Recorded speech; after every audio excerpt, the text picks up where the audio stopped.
Bienvenidos todos a PLF, el primer podcast de judaísmo en español. ¿Cómo estás, Elo? Todo bien, todo correcto.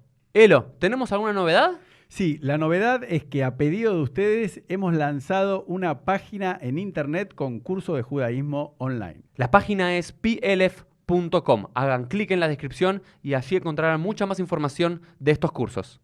Así que entren y vayan a ver la página que está muy buena. Ahora sí, Elo, si te parece, comenzamos con el episodio del día. Vamos. Hola a todos, bienvenidos a un nuevo PLF. ¿Cómo estás, Silvina? Hola, ¿cómo les va a todos? Hola, Uri. Bueno, bienvenida. Este es el episodio número 83. Ya son 83 episodios y este es el primero que no está Elo, que no está la persona con el cual suelo hacer cada uno de nuestros episodios de PLF, pero te tenemos a ti como invitada especial, a la rabina Silvina Chemen, rabina en la comunidad Betel en Buenos Aires. Y hoy la idea es poder hablar y conversar contigo y construir un diálogo sobre el diálogo interreligioso. Sobre qué significa el diálogo interreligioso, cuándo se inició el diálogo interreligioso, quiénes son los actores que juegan en eso, si tiene una utilidad, si no sirve, para qué está. Pero antes que eso, como hacemos siempre, es cuando traemos a alguien, es presentarlo y que se pueda presentar, porque siempre estoy convencido de que nuestras biografías de alguna forma dicen mucho de nuestra Torá o de nuestro mensaje, o de quiénes somos y qué es lo que hacemos. Así que, Silvina, contanos un poquito de quién sos, de dónde venís. Vengo de una familia de mujeres fuertes, de abuelos que nacieron en Damasco, de una bisabuela que su padre le enseñaba Talmud escondidos en un cuarto porque entendía que su hija mujer era quizás más inteligente que los hijos varones que podían estudiar públicamente. Y de ahí vine, o sea que nunca entendí que ser mujer era una dificultad para desarrollar la vocación de la profundización en los estudios judaicos y en la vocación rabínica, que en realidad me fue dada porque la gente vio que yo tenía vocación rabínica y me llamaban rabina aún antes de serlo. Soy eso, después no importa, las biografías están en internet, soy madre de 2 hijos maravillosos, Ariel e Ilan, ¿Venís de una familia de origen sefaradí de ambos lados? Los dos, yo les contaba hace poquito a mis colegas que las ollas de mi familia de cobre tienen grabados el nombre en hebreo del dueño de la olla y una samaj y una tet. Algunos dicen que es porque dicen que es sefaradita oro, o sea, prácticamente hasta mi generación no hubo nadie que se junte con un ashkenazí. Y mi formación... Sefaradita oro es sefaradí puro, digamos, es una nomenclatura como para que decir. tienen... Pura sí, cepa sefaradí. orgullo de cuidar un legado, me parece, ¿no? Pero toda mi infancia fue muy, muy, muy ligada al mundo sefaradí y mi contacto con el mundo ashkenazí fue cuando entré al Rambam en la secundaria. Recién ahí entendí que había otro tipo de judíos, había un idioma llamado el Yiddish que yo hasta los 12, 13 años yo no tenía siquiera contacto con eso, ¿no? Porque a veces uno es sefaradí, pero bueno, tiene amigos de un club. Todo era muy, muy sefaradí. Nací en el Tigre, dentro de una comunidad judía pequeñita en el Tigre, muy sefaradí, fui a una escuela primaria sefaradí, tanto en Acasuso, que iba a una escuela que se llamaba Bnei Israel, que era muy sefaradí, después vine acá a Shalom, en la capital, muy sefaradí, y después cuando entré a un secundario ashkenazí, que tenía además Yiddish como materia, imagínate lo que fue para mí entrar en esa cultura, conocer lo que era un shtetl, qué sé yo, ¿viste? Era Pronunciar otro esas judaísmo, palabras. era otro judaísmo. Y al día de hoy, tan agradecida estoy a mis padres que decidieron mandarme a la mejor escuela judía que había en ese momento, un gran esfuerzo económico y también mío, porque era como 40 minutos de colectivo todos los días, ida y vuelta para ir a la mejor escuela. Ahí me enamoré del Yiddish, me enamoré de la cultura Yiddish, me enamoré de ese pueblo judío tan productor de literatura, de conocimiento, un mundo, un olor, un sabor tan ajeno y absolutamente tan mío. Y ahí me di cuenta que había una parte de mi pueblo judío que a mí me faltaba, que era esa parte. Y bueno, fui tan buena alumna de Yiddish que también me pasaron a nivel alto de Yiddish y me recibí con grandes honores dando las Bekiyuyot en Yiddish. Y después cuando estudié en la Mijlala, porque soy morá con especialización en Tanaj y en hebreo y en Lashon, tuve 3 años más de Yiddish con el gran Abraham Lichtenboim, un ícono de la enseñanza del Yiddish. Así que hablo bastante bien Yiddish y leo en Yiddish y y me da mucha alegría, o sea, mi sefaradismo. Una sefaradita or criada en Tigre que habla yiddish y que también se convirtió en rabina conservadora y que se dedica al diálogo interreligioso, ¿no? Pero esto es Todo interesante, eso. cuando recién hablabas, decía que quizás algo del diálogo interreligioso empezó en tu vida con el diálogo intrarreligioso, ¿no? Sí, ¿Cómo? que es una materia pendiente. El intrarreligioso es pendiente, me parece, en todos nosotros. Los que nos dedicamos al diálogo tenemos quizás más facilidad de hablar con un hermano de otra tradición religiosa que con los propios hermanos que están dentro en las diferentes facciones. Y me parece que en mi corazón es algo que a mí me pesa y me duele. Digamos, todas las capacidades que yo desarrollé de encuentro con otros hermanos, a veces me son vedadas al interior de mi propia comunidad, ¿no? Porque bueno, las familias, viste que las pasiones dentro de la familia son más fuertes y yo lo entiendo, digamos, pero a mí me gustaría poder aplicar todo esto y es como una materia pendiente en mí a los mundos judíos que me rodean, por lo menos en mi país, ¿no? En Bueno, otros países, te digo la verdad, Uri, me resulta más, en otros países encontrarme con otras corrientes judías me resulta todavía un poco más fácil porque hay menos pasión. Una vez tuve una charla con si querés te cuento, pero estaba en un seminario internacional judío-cristiano.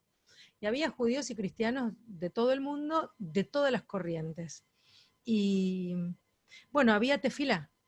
Y eran 9 varones y estaba yo con mi sidur para hacer tefilá. Y yo no contaba para Minyan porque de los 9 varones había varios que eran ortodoxos. Había un rabino nacido en Argelia, pero vivía en Suiza, muy ortodoxo, pero también en algún lado, viste, con el mismo tono de voz que hablo yo y casi podría tener la cara de un tío mío o un tío tuyo, o digamos. podría haber sido un tío O tuyo. podría haber sido, porque familiarmente tenemos, viste, hay como una cosa de clan, de tribu que nos une, viste, que tiene que ver con, no sé, con la piel. Y él me vio muy enojada porque salieron ahí al pasillo a buscar. Había un chico judío que no venía de una institución religiosa, sino venía de la filosofía, que no creía en nada, ni sabía hacer tefila. Y lo metieron solo porque porque era varón, vamos a decirlo fino. Y yo me enojé mucho y me fui muy enojada de ahí. Y él me pidió tomar un café conmigo en el medio del seminario. Me dice, nosotros tenemos que hacer las paces. Dice, bueno, puedes estar así conmigo. Yo necesito saber por qué estás tan enojada. Y yo le expliqué. Y él me dice, vos tenés que entenderme, que yo me crié de otra manera. Me crié de otra manera. Y aunque a mí me encanta escucharte rezar, porque a veces él me escuchaba, yo no puedo quebrar esa formación que tengo, pero a mí me pareció de muchísimo amor, a pesar de no estar de acuerdo, digamos, pero mi apertura a las identidades de los otros me hace entender dónde estaba parado él. Y le agradecí muchísimo que él se haya preocupado porque yo estaba enojada, en lugar de testar mi enojo, ¿entendés? Porque me parece que nos debemos eso, nos debemos esa conversación. Sí, sí, creo que podemos quizás cerrar con esto, que me gustaría que también era una de las preguntas que me había puesto en la cabeza cuando te invité a Pieles para hablar de esto, que yo también lo siento, que me es más fácil hablar con el de afuera que hablar con el de acá adentro, ¿no? Con el otro que con el prójimo, con el próximo, ¿no? Pero comencemos con el tema del diálogo interreligioso, ¿no? Lo que está quizás muy de moda, en boga, que quizás hay muchos colegas míos que se dedican mucho, quizás es una apreciación, quizás no es tanto, como digo, porque te veo moviendo la cabeza así. ¿Nos cuentes un poco cómo se inició, digamos, la relación judeo-cristiana? Nunca, no fue siempre muy buena, ¿no? Casi No, desde los orígenes. ¿Y cuándo comenzó a cambiar eso? mira, primero vos mencionaste una palabra que a mí también me duele en el alma, es la moda, ¿viste? Cuando las cosas se ponen de moda, se acaban, ¿viste? Porque las modas cambian y son efímeras. Y a mí me preocupa un poco como ocuparse de algo porque es de moda. Digamos, el diálogo para mí es un aspecto vocacional de una tarea religiosa que a algunos el sayo les cabe y a otros no. Me parece que usarlo porque está de moda, porque te posiciona frente a un público, que tenés algo para mostrar, yo no lo hago por mí, vamos a decirlo de esta manera. Si vos querés que yo defina por qué me dedico al diálogo, yo lo que realizo son diálogos de comunidades. O sea, yo soy la cabeza de lanza de una comunidad enorme que viene conmigo a las acciones de diálogo que yo hago. Difícilmente me veas a mí regocijada porque estoy en una foto, en un diario, con otros religiosos vestidos de otras maneras y con eso me alcanza. ¿Se entiende lo que quiero decir? A mí lo que me ocupa en mi tiempo, mi pensamiento, mi estudio, mi investigación también, es cómo acerco cada vez a más gente a que tenga esta espiritualidad que permite, primero, conocer mucho, mucho, mucho de uno, porque el diálogo interreligioso lo que primero necesita es una gran formación personal para poder acceder desde uno al otro en estos términos. Primero, poder explicarle al otro quién es, sin perder ni sensibilidad, ni quién soy, sin perder sensibilidad ni profundidad, pero entendiendo que el otro tiene una accesibilidad a tu tradición que vos tenés que ocuparte de hacerla accesible. Y por otro lado, tener la cabeza tan abierta para poder ingresar al mundo del otro sin prejuzgar, porque, viste, uno también fue formado con matrices de miradas hacia los otros desde una perspectiva. Digo, se necesita tanta amplitud mental, espiritual, pero también tanta formación. Entonces, si vos ves lo que yo hago, yo me llevo a todos conmigo. O sea, sí, no, los proyectos no, pero cuando digo esto de moda, porque quizás coincidís conmigo y quizás no, yo creo que como en todo en la vida hay formas de hacer las cosas genuinas, y por eso te invité a ti, porque creo que es genuina, pero creo que coincidís conmigo que quizás no todos lo hacen tan genuinamente. Claro, claro. Yo creo que hay algunos que es una utilización política, que el diálogo interreligioso tiene que ver con utilizarlo políticamente, utilizarlo por imagen, utilizarlo de forma funcional y hasta utilitaria, ¿no es cierto? ¿No? Porque hay un gran discurso dentro de grandes maestros míos, compañeros, colegas y demás que dicen, no, el diálogo interreligioso tiene una función utilitaria, es disminuir el antisemitismo en el mundo. No, pero ahí no vamos a ningún lado, digamos. No, pero digo, yo planteo esto como para jugar de abogado del diablo contigo, ¿no? Sí, sí. Igual, yendo a los orígenes, es muy interesante porque, sobre todo el diálogo judeo-cristiano, es un diálogo que está teñido por milenios de persecución, y vamos a ponerlo así, y malformación de los mensajes que se les daban a los fieles, por decirlo de alguna manera, ¿está bien? En ese sentido, tenemos que poner un punto de inflexión que es el Concilio Vaticano II, para empezar a entender. Del Concilio Vaticano II se surgieron un montón de posibilidades porque se abrieron las puertas. Por eso digo, los diálogos tienen como varios niveles. Hay un diálogo que tiene que ver con una habilitación de las autoridades máximas y de las documentaciones. Nosotros los judíos esto no lo entendemos demasiado, porque al no tener una verticalidad, nosotros no estamos esperando que alguien nos autorice a querer entrar en diálogo con otros, pero hay otras tradiciones que son verticales y que necesitan que sus autoridades en sus documentos digan, bueno, ahora a partir de este momento los judíos son nuestros, como dice, como nuestros hermanos mayores. En realidad no dicen nuestros hermanos mayores, serán tratados como nuestros. Los judíos no matamos a Jesús. Los judíos no mataron a Jesús, o sea, hay que tratarlos con, ¿no? Y el Concilio Vaticano II abre esta posibilidad de volver a mirar a los judíos desde un lugar, desde una revisión histórica, por decirlo de alguna manera. ¿Qué años fue más o menos para los que no conocen el Concilio Vaticano II, la Nostretate? Bueno, mira, el Concilio Vaticano II es un concilio que comienza con el Papa Juan XXIII en el 59, ¿no? Y quizás fue uno de los eventos que marcaron el siglo XX por excelencia. Ahora termina en el 65 con Pablo VI. Juan XXIII no llegó a ver el final. Dentro de ese Concilio Vaticano II hay un capítulo que trabaja la relación con otras religiones, pero particularmente con los judíos, y ahí aparece la Declaración Nostra Aetate, ¿no? Que es la actitud de la Iglesia Católica ante los judíos.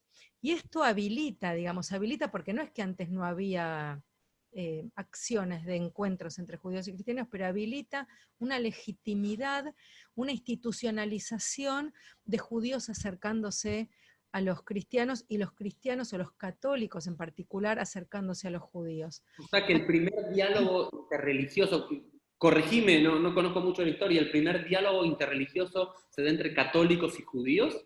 Bueno, si estamos hablando de Argentina, podríamos decir que sí, porque vos tenés que entender que cada país dialoga entre la religión mayoritaria y las minoritarias que cada país tiene. Entonces, es muy interesante, porque cuando vos te vas cuando vos vas a encuentros internacionales, qué sé yo estuve el año pasado con gente musulmana de Macedonia, y ahí el diálogo es con otras realidades, ¿entendés?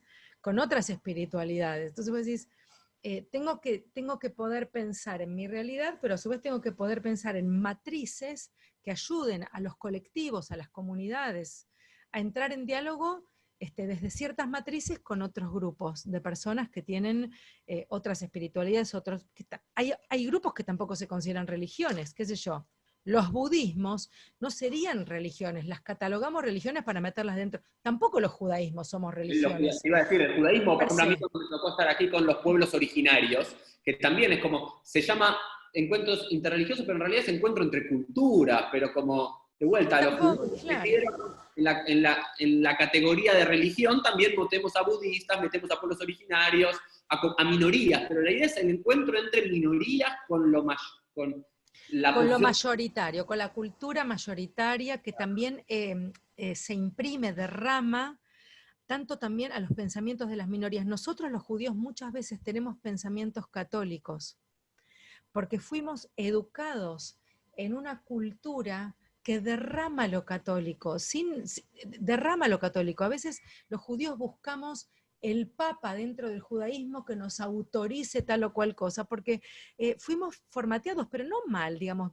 Las minorías vivimos en culturas mayoritarias, y también las mayorías nunca se pusieron a pensar cómo derraman naturalizaciones que son particularmente católicas, pero no es lo humano o lo del país donde vivís, ¿se entiende?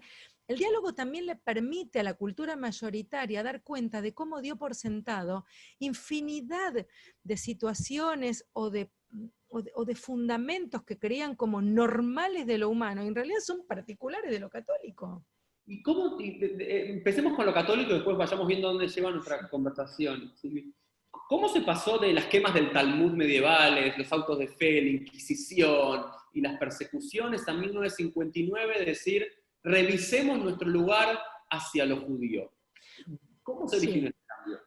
Mira, a mí me parece varias cosas. Me parece que cuando uno habla de estos episodios que lamentablemente lo que vos mencionás quedaron en los libros de historia, ¿viste? No quedaron en los libros de la memoria, porque uno no tiene horror cuando lee la Inquisición. Uno todavía siente horror cuando lee la Shoah. Pero la Inquisición uno ya no, ¿viste?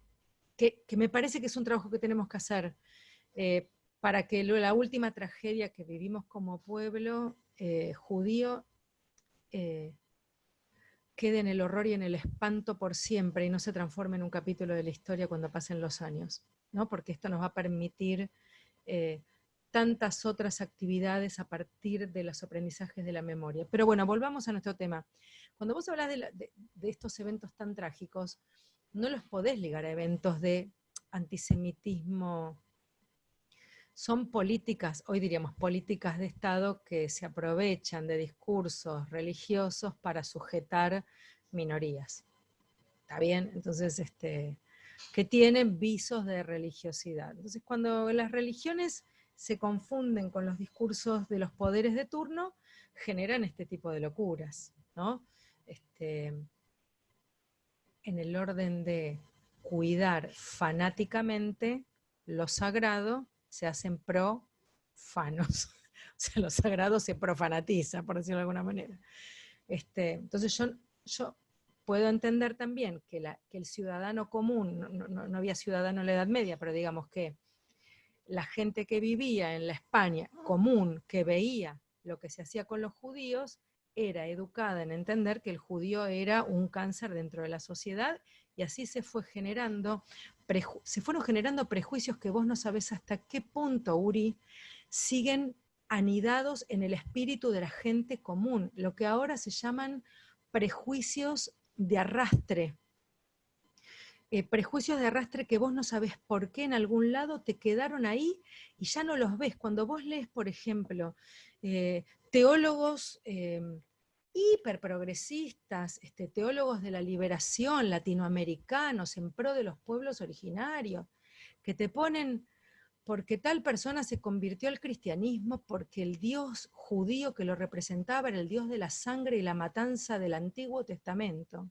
Esta idea como maniqueísta, ¿no? Del Dios bueno y del Dios malo, que el Dios del Claro, Antiguo Testamento es el malo y el del Nuevo Testamento es el bueno, ¿no? el nuestro es un asesino a sangre fría, pero esperá, está escrito en el año 2000, que esto me pasó hace como 4 o 5 años, en una editorial reprogresista que se dedica al diálogo. Entonces cuando yo les muestro, le digo, flaco, no podés publicar esto y decirte dialoguista, porque no puede ser que no te duela. O sea, si no te duele el prejuicio de arrastre sobre otro, no hay diálogo posible, porque el diálogo no es que yo esté enfrente a un católico y nos mostremos juntos y somos amigos y tomamos el café. El diálogo es cuando yo tengo introyectado el respeto por el otro de tal forma que cuando me atacan a mi hermano, con cualquier prejuicio sobre el otro, yo salgo porque tengo conocimiento, salgo a decir, no, esto no es así. Entonces yo decía, ¿cómo podés publicar este libro que dice esto? ¿Y sabés lo que me reconocen con muchísimo dolor y vergüenza? Porque no es que no lo vimos. ¿Entendés que no lo ven? Entonces digo, quizás el diálogo, y después vuelvo a tu pregunta, ¿no? Desde la quema del Talmud hasta hoy en día. Quizás el diálogo hoy, la función principal es abrir los ojos ciegos de la buena gente que sigue creyendo cosas aún sin saber que las tienen adentro.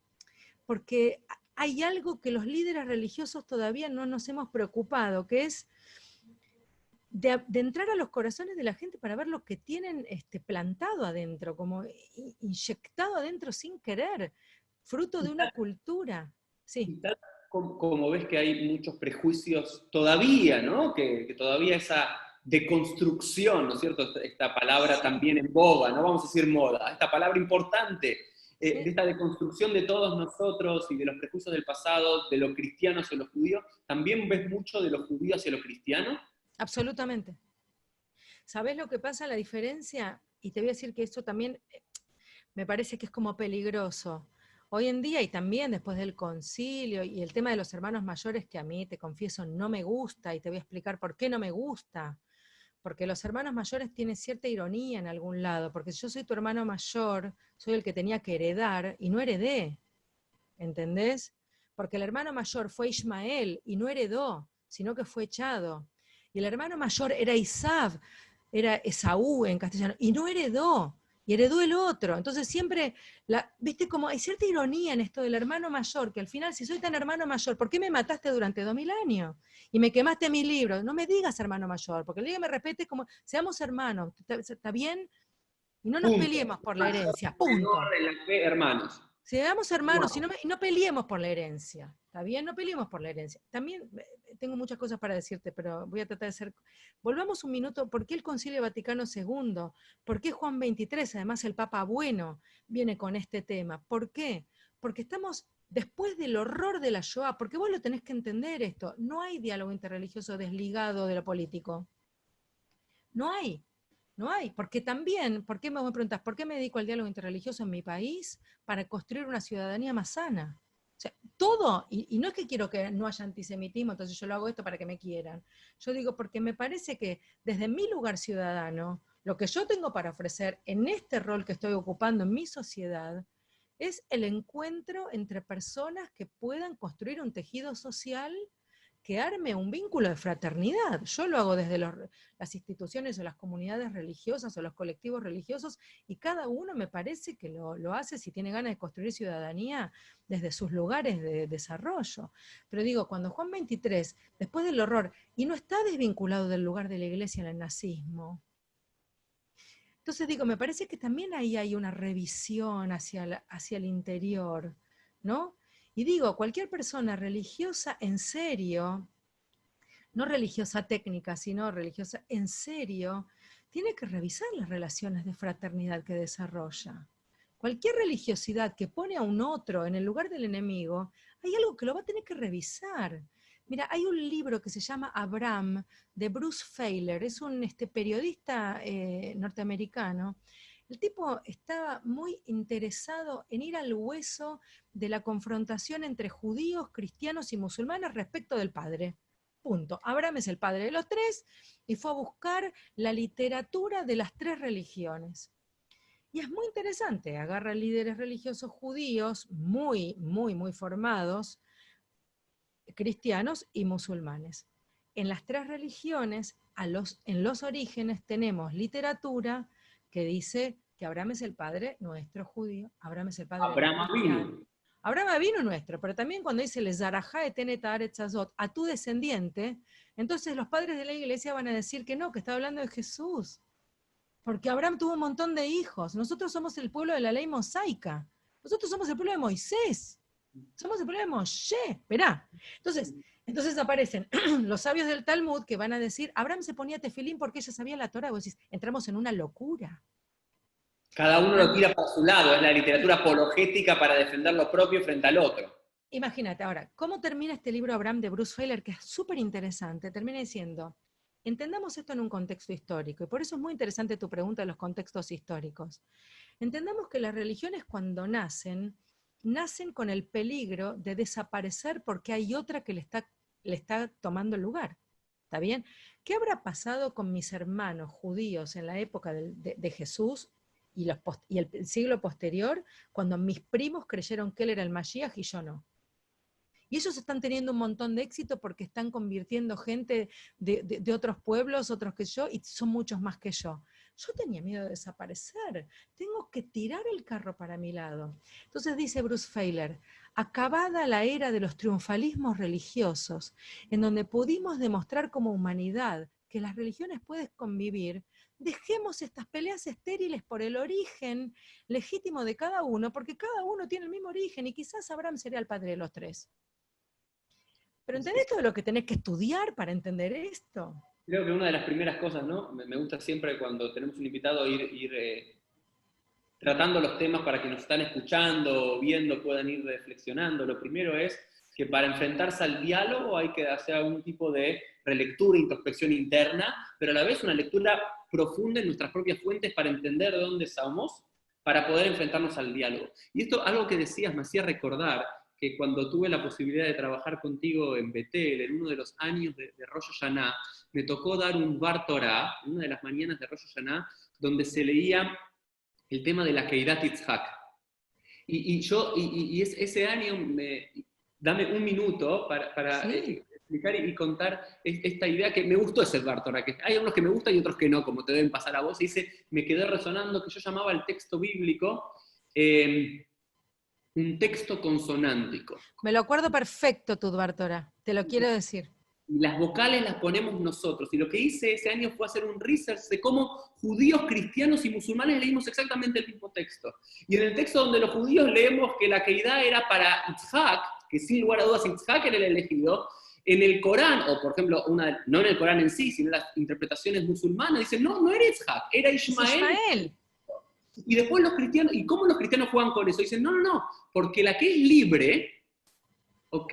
Es Sara, es la hija de la libertad. Y ellos dicen que Yitzhak son ellos y que el antiguo Israel, es decir, los judíos, somos realmente los hijos de la esclava, los hijos de Agar, y nos transforman hermenéuticamente en el Ismael, que fue rechazado. Entonces, para mí siempre me impactó como en el texto bíblico cada uno puede leer lo que quiera, porque eso es la riqueza de un texto consonántico, donde las vocales, la criá es la que construye ese texto, ¿no? Y como también me parece que hace tiempo terminé de leer, hace unas semanas, el libro de Jonathan Sacks, en relación a, no en mi nombre, no sé cómo es traducido al español. Sí, es maravilloso, not in my name, sí. Not in my name, que es de vuelta de Rabbi Lord Sacks, que habla sobre esto de cómo durante años esto que decías del libro de Abraham y de este autor que no conocía, de que las religiones tenían que contar, yo soy la verdadera, y para ser la verdadera tengo que anular al otro. Y la única posibilidad del diálogo es cuando reflexionamos sobre dónde está la verdad. Porque si seguimos convencidos que yo tengo la única verdad, y bueno, el diálogo no va a ser muy posible, porque el diálogo lo único que va a intentar es convencer al otro, ¿no es cierto? Ahora, mirá todo lo que tenés que saber del otro. Porque vos imagínate, si yo no entiendo en qué punto nos separamos y qué es lo que dolió de esa separación, porque las interpretaciones también denuncian dolor, ¿entendés? Denuncian sufrimiento, denuncian necesidad de decir, pero yo también soy verdadero. yo también necesito un lugar. Entonces cuando vos decís, y hay lugar para todos, porque después cuando vos entrás a estudiar la Kedah, digamos, como el sacrificio de Ismael en el Corán y en el mundo islámico, es tan interesante ver cómo muchos midrashim nuestros sobre Akedat Yitzhak están reflejados en los textos musulmanes. Entonces, digo, hay que hacerse tiempo. El diálogo de verdad necesita mucho tiempo y mucho espacio, porque tenemos, y tanto más aprendés de vos, porque si yo tengo que hablar de Akedat Yitzhak frente a otros mundos que tienen otras interpretaciones del mismo texto, vos tenés que saber tanto más, no solamente lo que te contaron, no solamente lo que viste una vez, lo que te dijo un rabino, lo que escuchaste en una prédica, vos tenés que sentarte a estudiar. Y cuando vos pones a estas tres tradiciones a estudiar juntas, que es lo que yo hago en este momento, es infinito lo que pasa, es infinito el agradecimiento. Yo tengo un hombre católico, muy católico, de esos muy practicantes, que yo admiro a la gente que tiene esa fe, viste, tan absoluta, y me dice, yo te quiero agradecer porque vos me enseñaste a leer de vuelta mis evangelios. Yo lo ayudé a que él sea más católico de lo católico que era, y te voy a explicar algo más también que quizás no está puesto en discusión. Nosotros los judíos, porque hemos naturalizado, tenemos un modo de estudio que llamamos pilpul, que llamamos la mesa alrededor de la interpretación, el texto que me dice Darshen, interpretame. Entonces vos no dejás ni una coma librada ni la Vaf de Shalom en Parashat Korah, no importa, no dejamos nada librado al azar y le buscamos el pelo al huevo, como decimos acá en Argentina, ¿no? Siempre buscamos como... El Kotz Alayud. El Kotz Alayud, siempre estamos necesitando más. ¿Y cómo puede ser que hay rabinos que hace 50 años están predicando y siguen encontrándole siempre nuevas interpretaciones? Cuando yo hago la primera clase de lectura compartida entre judíos y cristianos, te lo quiero contar porque es muy interesante, el teólogo católico que da clase conmigo me dice, ¿cómo preparaste la clase? Y yo le dije, yo no preparé nada. O sea, yo tengo el texto de la Torá, vamos a leerlo y vamos a ver qué pasa, qué sé yo, no sé, qué le despierta a la gente. Y el hombre había traído todo perfectamente lo que decían los padres de la iglesia, lo que decía el evangelio, el intertexto con el otro evangelio. Entonces, cuando yo enseño la parte de la Torá, todos los judíos participan, levantan la mano, gritan, se discuten, etc. ¿Cómo somos nosotros? Que es una belleza.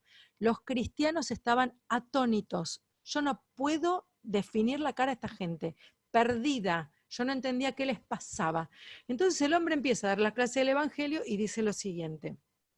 Jesús, hermoso, cuando habla de Beafta la reajá camoja, ¿viste? Ama a tu prójimo como a ti mismo, que es lo que él dijo, cuando le preguntan qué es lo que tienen que recordar como el texto central de la ley, entonces él dice, bueno, ama a tu prójimo como a ti mismo, ustedes ya no serán, los que me sigan ya no serán llamados más mis seguidores o mis discípulos, serán mis amigos. Entonces una señora judía levanta la mano y dice, perdón, José Luis, y los que no lo seguían y no eran amigos, ¿qué eran? ¿Enemigos? Y a los enemigos, ¿qué se les hacían? Así empezó la primera clase que yo tuve entre judíos y cristianos. Bien, bien, empezó con el pie derecho. O sea, la señora judía usa la hermenéutica judía para entender el Evangelio. Entonces ahí me di cuenta que todos los judíos seguían preguntando sobre el Evangelio y los cristianos callados la boca, que no pudieron abrir la boca en todo y yo sentí que esa clase fue un fracaso.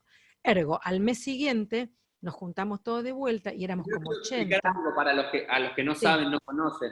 Aparte de, porque muchas veces lo que yo siento que la falla del diálogo interreligioso, que creo que vos lo manejás muy bien, es que queda solamente entre líderes religiosos. Entre rabinos, curas, pastores, imames, que se juntan en congresos, sacan declaraciones y demás, pero lo que hacen en Betel, una vez al mes, creo que hace varios años, es un grupo de lectura compartida donde hay, no sé qué, 20 cristianos, 20 judíos de una comunidad católica y una comunidad judía que es Betel, a estudiar el mismo texto de la Torá. Hacemos dos, si es judío o cristiano, hacemos un pedazo de la Torá con un pedazo del Evangelio que linkea, ya sea porque adhiere, ya sea porque está en contra, ya sea porque Jesús lo tomó para su lado, y cuando viene el Corán, y somos 3, y somos 100 en la clase, somos 100, entonces Es muy interesante. Ahora, a la clase siguiente lo que hicimos fue hablar de los métodos de estudio, porque ¿sabes qué? Nosotros hay cosas que las tenemos naturalizadas. Y si vos ves que un cristiano que está acostumbrado a escuchar la sapiencia del líder que le está enseñando, siente que nosotros faltamos el respeto a meternos como si estuviéramos hablando. Nosotros hablamos con Rashi y le discutimos a Rashi ni que estuviera sentado al lado nuestro el hombre, ¿viste? No que estuvo en el siglo XI en Troyes, en Francia. ¿Entendés? O sea, lo que quiero decir es, nosotros tuvimos que explicar cuál era el método que nosotros teníamos y que no era falta de respeto, porque salieron espantados. Así como los judíos salieron espantados de que esta gente no hablaba. ¿Cómo puede ser que sea un texto bíblico, un texto sagrado para el cristianismo y la gente no habla? No se emociona, la gente no tiene pasión. Tan interesante fue una revelación que nosotros como docentes entendimos que teníamos que agarrar el punto y decir, miren, si no entendemos cómo estudia cada una de nuestras tradiciones, no entendemos nada. O sea, no podemos... Digamos, me parece lo que estás diciendo, como lo leo yo, lo escucho yo, es que siempre hay que ir más para atrás.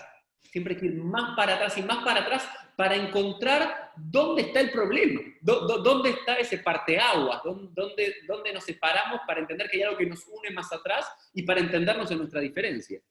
¿Entendés lo que te digo? No hay que dejar nada por sentado, pero nada por sentado. Entonces, es tan interesante porque de pronto, claro, nos pasan cosas repreciosas, porque, por ejemplo, Shavuot, ¿viste?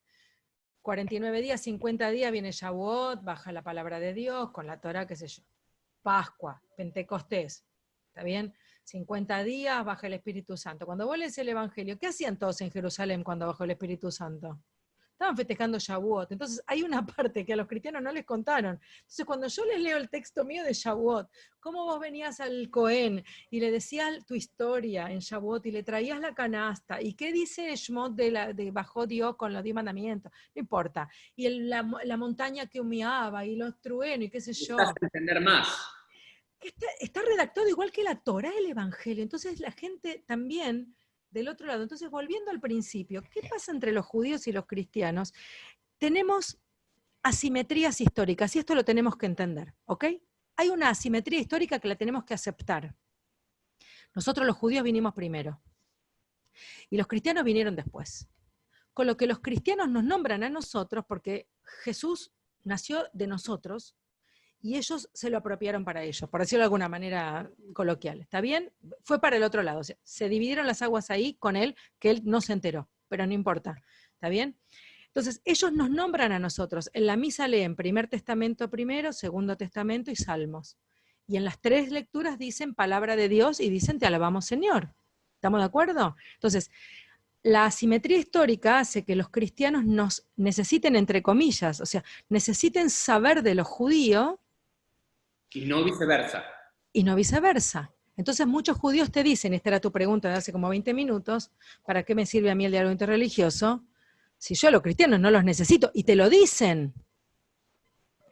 ¿Entendés? Entonces yo formulé esto, yo escribí un libro con un teólogo católico uruguayo del movimiento de los focolares que se llama Francisco Canzani, que se llama Un diálogo para la vida. Nosotros trabajamos muchísimo en temas de diálogo judío-cristiano y después una editorial nos pidió escribir un libro sobre la metodología que aplicamos para que el diálogo suceda, como una pedagogía del diálogo, para que la gente, no los líderes como vos decís, la gente tenga esta posibilidad bellísima de entrar en diálogo con otro. Entonces describimos esto, hay asimetría histórica, pero hay simetría existencial. Si vos entendés esto, hay una simetría existencial entre todas las religiones del mundo, que es la necesidad existencial de sentirse que uno habita un espacio humano, planetario, en donde todos pueden sentirse hermanos, en donde todos tengan derecho de vivir su fe, su particularidad con toda la dignidad del mundo, que pueda hablar sin tener miedo, que pueda celebrar sin tener miedo, sin ser perseguido, y que pueda disfrutar emocionalmente de la celebración del otro, aunque no vaya con mi propia categoría de fe. ¿Entendés? O sea, yo no juzgo la Navidad y el nacimiento de Jesús desde la percepción de que en ese momento de la Virgen María, desde ese espacio virginal, nació ese ser que le dio sentido a esa fe. Yo tengo que ubicarme en la emocionalidad de esa gente que con honestidad espiritual, está celebrando esto, y yo acompañarlos porque son mis hermanos. ¿Entendés? No juzgar que yo no creo en una virginidad o en ese relato. Yo creo en lo mío y me siento respetada y acompañada. Y ellos creen en lo que creen y los acompaño y los respeto. Y te digo, la verdad, me emociona celebrar su espiritualidad y sentirme parte, como invitada también a esa mesa. Porque yo también los invito a la mía, ¿entendés? Y ellos no comulgan con mis creencias. Todo eso necesita muchísimo tiempo y, como vos decías, desandar muchos caminos que estaban dados por sentados. Sí, Silvi, te pregunto, ahora quizás un poquito más rápido, llegando al final, fíjate, se pasó rápido. Sí. Todavía tenemos un ratito. ¿Cuáles dirías vos en esta metodología del diálogo, cuáles dirías que son los principales puntos que tienen que ser así como centrales para entablar cualquier diálogo? Sí. ¿Cuál es? Sí, nosotros lo graduamos, y también te quiero contar, después que publicamos el libro, nos empezaron a llamar de lugares no religiosos para dar talleres sobre diálogo, porque en realidad es como la matriz del diálogo. El libro se llama Un diálogo para la vida, y así quiso el editor ponerle el título porque sintió que excedía lo religioso. Lo religioso es el lenguaje que yo tengo, digamos, desde el cual puedo aportar, pero es un diálogo para la vida. Nosotros entendimos que hay alguna primera parte que tiene que ver con la confianza. Digamos, si yo no siento que estoy en terreno seguro y siento que voy a caer a un abismo, no entro. Si yo siento que van a juzgarme, que van a atacarme, que voy a pasarla mal, no entro. Y para generar espacios de confianza, además de abrir las puertas de tu casa, que es un gran tema, ¿no? Animarse a abrir las puertas de tu casa, y digo, de nuestras instituciones, de nuestros lugares sagrados, por decirlo de alguna manera. Literalmente nuestras casas también, me parece que empieza por ahí. Y nuestras casas, imagínate. Ahora tengo tanto para contarte, pero bueno, son muchos años que hago esto. También necesitas una preparación remota, y esto es parte de la generación de confianza. Mira, si yo estudio, y vamos a ponerlo dentro de nosotros, si yo estudio que al mundo ortodoxo judío el contacto de un varón con una mujer está prohibido por un montón de razones, y no lo juzgo, lo aprendo y me paro en el zapato del otro, cuando viene esa persona a mi casa, yo le voy a saludar sin acercarme. Le voy a decir, ¿sabes qué? Yo quiero entrar en diálogo con vos, porque yo me ocupé de saber, me ocupé de saber cómo te sentís bien. Me ocupé de saber que no comés en mi casa, o me ocupé de saber que te compré una bandeja que vos podés comer. Me ocupé de vos remotamente, y eso genera muchísima empatía. Entonces digo, bueno, hay alguien, esa persona que viene a mí dice, quizás yo no tengo sensación de peligro cuando entro, entonces puedo abrir mi corazón. El otro gran capítulo, Uri, es la enseñanza de la escucha, porque, viste, yo me acuerdo que las maestras jardineras siempre dicen, en las maestras primarias, chicos, es muy importante escucharnos, y vos decís, ¿y quién nos enseñó a escuchar? ¿Quién nos enseña a escuchar? Y escuchar es un acto de muchísima humildad. Cuando vos estás en conversación con otro y haces este ejercicio, le digo a los que nos están escuchando, hagan este ejercicio en la vida cotidiana. Vos estás hablando con alguien. Vos, mientras el otro te está hablando, vos ya estás preparando la respuesta a tu interior para decirle algo que sea interesante, sea valioso. Si te estás peleando con tu pareja, ni te cuento, que no estás escuchando nada de lo que te dice el otro. Estás preparando tu argumento. En el encuentro de diversidades, lo que se da es que uno te habla, entonces te dice, por ejemplo, el espíritu, bueno, otro día si querés lo volvemos a charlar porque tengo más cosas para contarte, pero dice, el Espíritu Santo en el mundo cristiano es la manifestación de, entonces tenés al judío que te sale y te dice, nosotros también tenemos Ruach HaKodesh, pero déjalo que te, ¿quién? ¿Entendés? Si yo te pregunté a vos, cristiano, qué es el Espíritu Santo, déjalo que el otro hable y que yo pueda vaciarme. ¿Viste la idea que tenemos nosotros desde la Kabbalah, desde la creación de Dios, como Tzimtzum? ¿Viste que Dios se contrajo para que el mundo suceda? El diálogo es igual.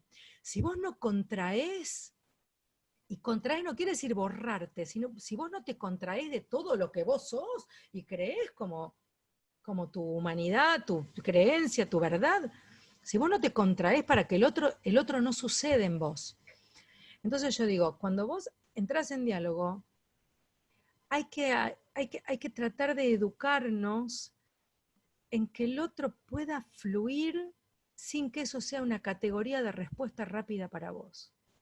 El diálogo no necesita un contrapunto como si fuera un partido de ping-pong. Yo tengo esto, yo tengo lo otro. Yo festejo Pentecostés, yo festejo Shavuot. Yo festejo Navidad, yo festejo qué sé yo. Yo no tengo esto, yo creo en la virginidad, yo no creo. Yo, cuando dice virgen acá, cuando vos tradujiste virgen en tal profeta, que por eso qué sé yo, virgen quiere decir doncella. En fin, no estamos en un retruco. El diálogo no es un ping-pong, es, ¿sabes qué? Te doy un espacio seguro, contame. Contame desde vos. Que quiero saber desde vos qué es lo que te emociona. Que quiero saber desde vos qué es lo que celebras. Que quiero saber desde vos en qué crees. La escucha necesita una humildad tan grande para que vos no rápidamente no quieras, pero bien, con buenas intenciones. Bueno, nosotros también. Y también requiere, y por último, porque no quiero aburrirlos, pero también requiere reaprender a preguntar. Y esto yo lo aprendí de un chico de Talmud Torah.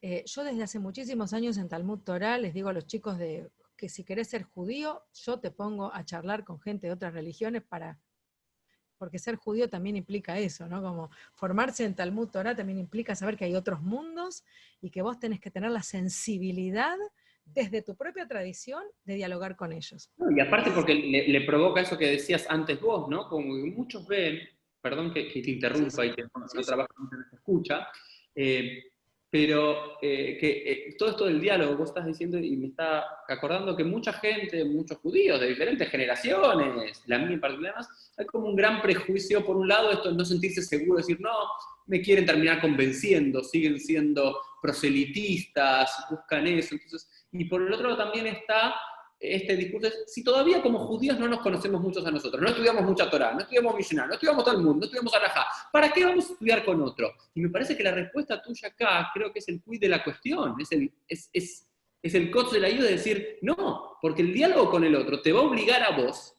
a conocerte más, porque no podés hablar desde los judíos, de tu judaísmo, sin haber estudiado todo. Entonces, no es que no te hace conocerte más y conoces más del otro que de lo tuyo, es a través del otro te conoces más a vos. Mira, nosotros en el Centro Ana Franca Argentina tenemos un proyecto, para los que no saben, el Centro Ana Franca Argentina es un lugar precioso, de un espacio de pedagogía de la memoria en Buenos Aires, en donde trabajamos desde la historia de Ana Frank y la Shoah, la dictadura militar en Argentina, convivencia en la diversidad de nuestros días. Hacemos encuentros de escuelas en la diversidad. Me llevo a mi escuela a Betel y se encuentran con otras escuelas, y entre ellas estaba la escuela armenia. Termina toda una mañana de trabajo y los chicos traen comida. Entonces, los míos trajeron knishes y la escuela armenia trajo lejmeyún. Pero la lejmeyún tenían carne que no era kasher. Entonces los chicos de Betel no comen la lejmeyún. Entonces mi nena judía de Betel le dice a la nena armenia del colegio armenio, no, yo no puedo comer esto porque no es kasher. Y la chica armenia le dice, ¿y qué es kasher? Y viene la mía judía que come kasher y me dice, Silvi, no sé explicarle lo que es kasher. No sé explicarle para que ella me entienda, no sé explicarle con palabras para que el otro acceda.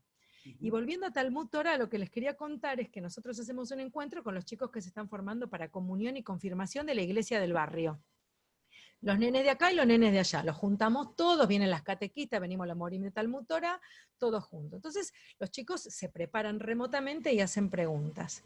Entonces un nene mío, pero te juro, no fue con falta de respeto, les dice, ¿cómo puede ser que crean que una virgen tuvo un hijo? Y eso yo lo escribí en el libro, porque digo, a veces transformamos juicios y trompadas en como si fueran preguntas, porque le ponemos un signo de interrogación atrás. Hay que ser tan cuidadoso cuando uno pregunta, y hay que preguntarlo en silencio por dentro para revisar si lo que estoy preguntando ya es una afirmación que yo quiero hacerle decir al otro lo que yo ya sé que quiero, ¿entendés?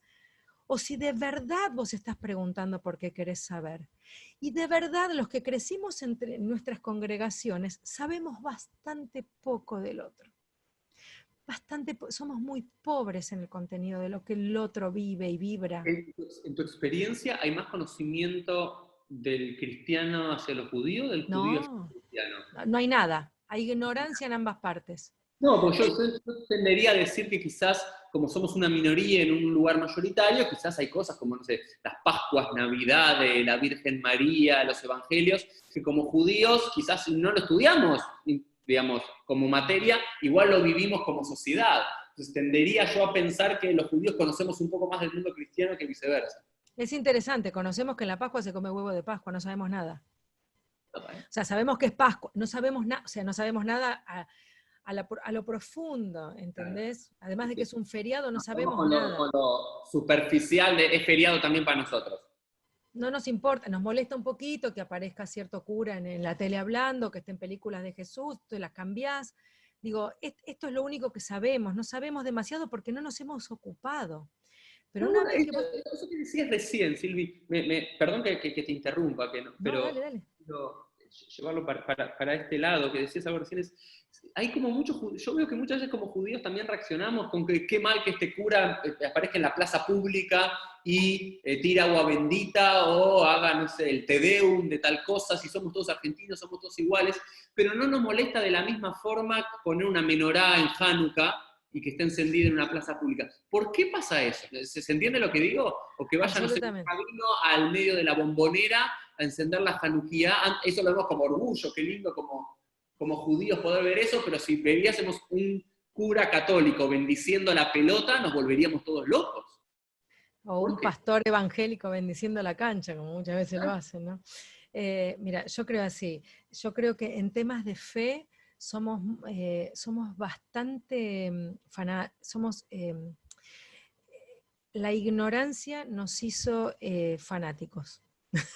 ¿Está bien? Entonces, pero lo digo bien, lo digo bien. Al haber sido criados en un solo lenguaje, lo conocido nos es propio y está bien, y lo desconocido nos es ajeno, y en general lo desconocido es peligroso. Todo lo que uno no conoce es de temer o es de sospechar, ¿está bien? Y nosotros las minorías siempre nos defendemos porque nos cerramos. Las minorías, ¿sabe la cantidad de veces que le digo a mis amigos católicos, no tenés registro de lo que es la vida en minoría? No tenés registro de andar explicándole a cada uno quién soy. No tenés registro de andar explicando que yo no parezco. ¿Entendés? Mientras que vos no caminás explicándole a la gente quién sos, en quién crees, de dónde viene tu familia, ¿viste? Tenés todo como liberado. Entonces, me parece que uno se agarra de los pequeños gestos porque si hay una menorá en una plaza pública, quiere decir que lo público es tan mío como las grandes manifestaciones del otro lado. Y estamos siempre pujando por querer tener un lugar de igualdad en lo público. Ahora, el lugar de igualdad en lo público para mí se da en estos gestos, se da en los documentos, se da en los grandes actos políticos, si querés, institucionales, porque también son necesarios, pero fundamentalmente se da en un cambio en la educación.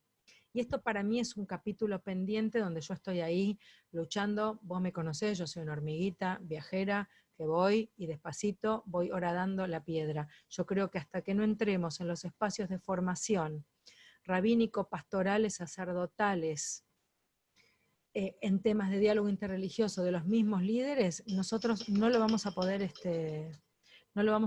modificar, porque son los pequeños gestos de los pequeños líderes en las pequeñas parroquias, en cada Debar Torah, como vos decís. ¿Cuánta gente habla de Akedat Yitzhak de las 3 religiones monoteístas, Uri? La verdad, ¿quién se atreve en un Rosh Hashanah que está llena del templo a hablar de una otra tradición de fe? Tenés que aprender, aparte tenés que saber.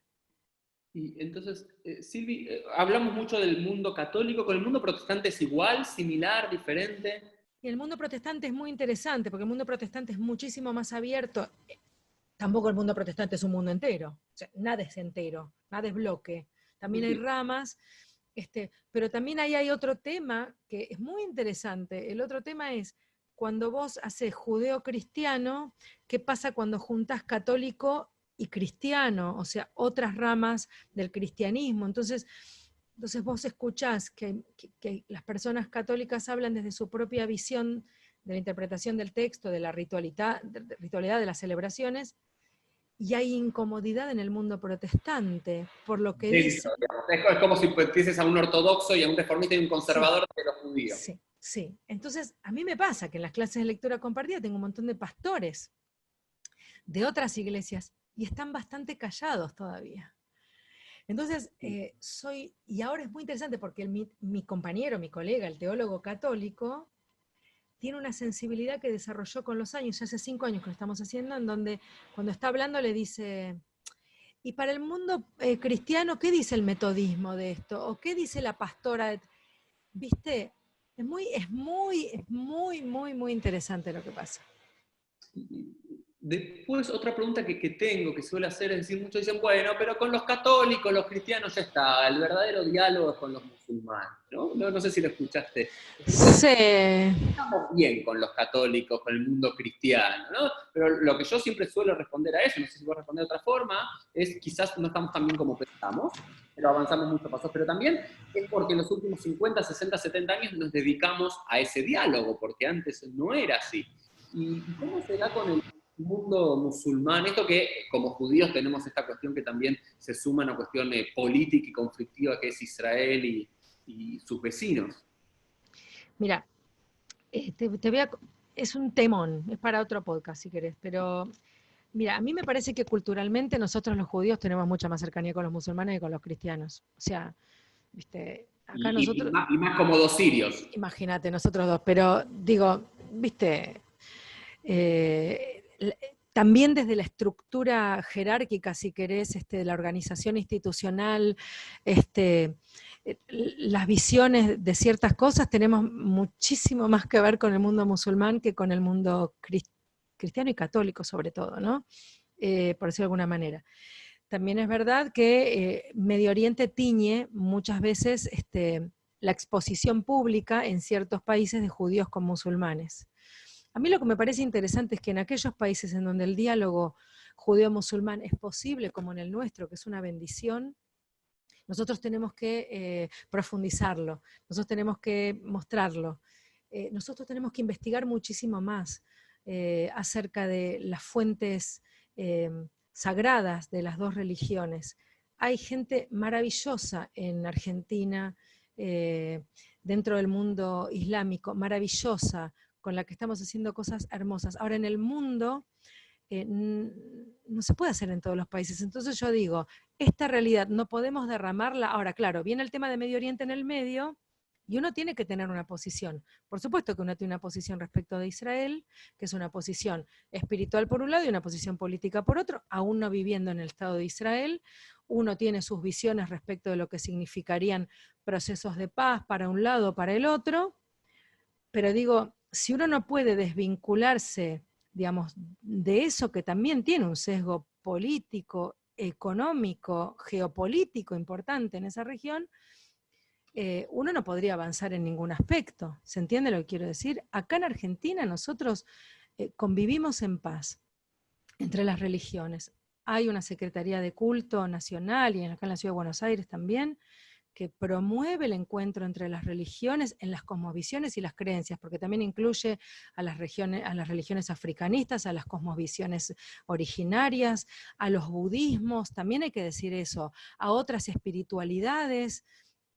Digo, ¿por qué no aprovechar esto y hacer de esto también quizás un ejemplo también para nuestras comunidades, un ejemplo de hacer de esta tradición religiosa un espacio de encuentro con otros? Yo creo que el mundo musulmán en Argentina tiene mucho para aportar al vínculo con los judíos, con respeto, también sin desoír lo que está pasando en Medio Oriente, pero a mí me parece que no podemos cerrar los ojos a lo que pasa, pero tampoco podemos dejar de hacer cosas juntos como testimonio. Porque la verdad es que todos queremos que esto se solucione, ¿o no? Sí.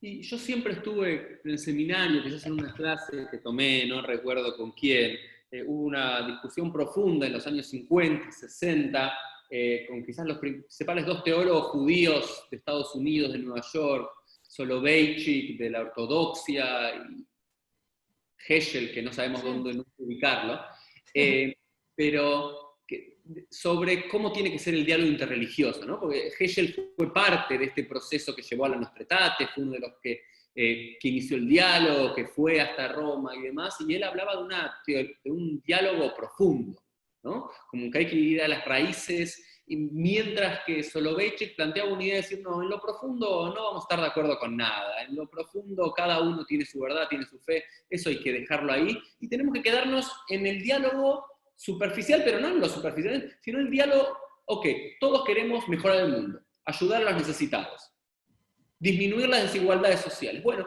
que el diálogo interreligioso tenga ese objetivo nada más. ¿Vos dónde te ubicas en estos dos, o quizás en una tercera postura, no? Bueno, gracias. No.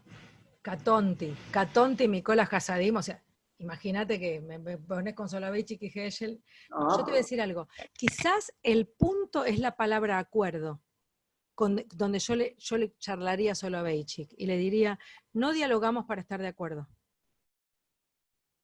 Es más, no quiero estar de acuerdo. Quiero que mis acuerdos sean respetados y valorados. Y los acuerdos del hermano respetados y valorados, porque entendemos que todos tienen algo para aportar a este colectivo para llegar al bien mayor, que es el bien común, ayudar a los necesitados, traer la paz al mundo. ¿Se entiende lo que quiero decir? Lo profundo a mí me sirve para entender hasta las últimas consecuencias dónde está mi hermano en su fe, no para estar de acuerdo. Yo no quiero que estén de acuerdo conmigo, porque esto significaría estar en desacuerdo con lo propio. Correcto. Y simplemente para comenzar a cerrar, me parece que una de las cosas más lindas que escuché y que yo me llevo de este encuentro, que espero que los que nos están escuchando y viendo también se puedan llevar, es esta idea que esta construcción en el diálogo interreligioso, el diálogo con el otro, con la O mayúscula, ¿no? Tiene que ayudarnos también a los diálogos en todos los sentidos de la vida. El diálogo con nuestra pareja, el diálogo con nuestros amigos, el diálogo con nuestros padres, que quizás es difícil, ¿no? Porque a veces, no sé, a mí yo te digo, me hago, ¿no? Mi gran rabino Manes Hogan siempre decía, cuando daba una prédica, empezaba diciendo, yo me estoy hablando a mí mismo. Si ustedes me están escuchando, bien, pero yo me hablo las cosas que yo me tengo que corregir. Y me parece eso, ¿no? Y eso como judío yo también siempre lo veo como una cuestión pendiente, y cerramos acá como la Petishta y la Hatimá, como en el Midrash, que suele ser lo mismo, con esta idea que estamos más acostumbrados en estos últimos años en hablar con el otro, que nos es más fácil, porque el otro no nos amenaza. El otro no es una amenaza, pero internamente en lo judío también siento que hay una, como decías vos al principio, una gran falencia. En la Argentina, por sobre todo, pero en la mayoría de los países del mundo, ¿no? Donde no hay un diálogo, porque todavía sentimos que estamos en puja por la verdad. No sé si estás de acuerdo con lo que estoy diciendo, pero me ayudaste a pensar esto, como ya entre las religiones, muchos ya pasamos la cuestión de cuál es la religión verdadera y tratar de convencer al otro, sino decir, cada uno tiene su verdad, cada uno tiene su lectura del mundo, y entre nosotros estamos en el diálogo.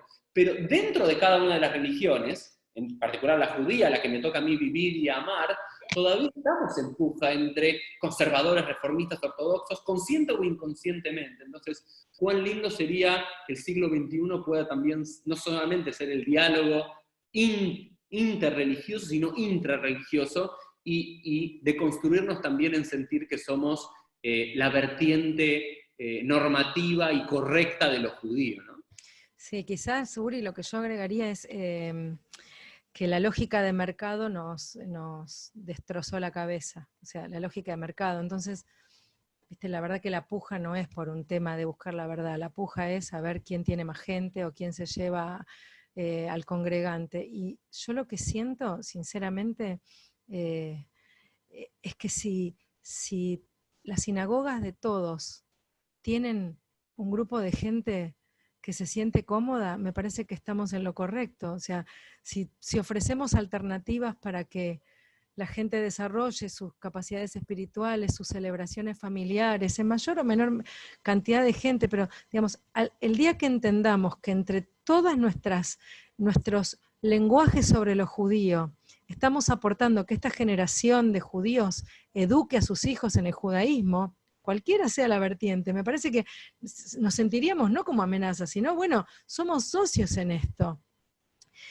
A mí, mi hermano judío no me representa una amenaza.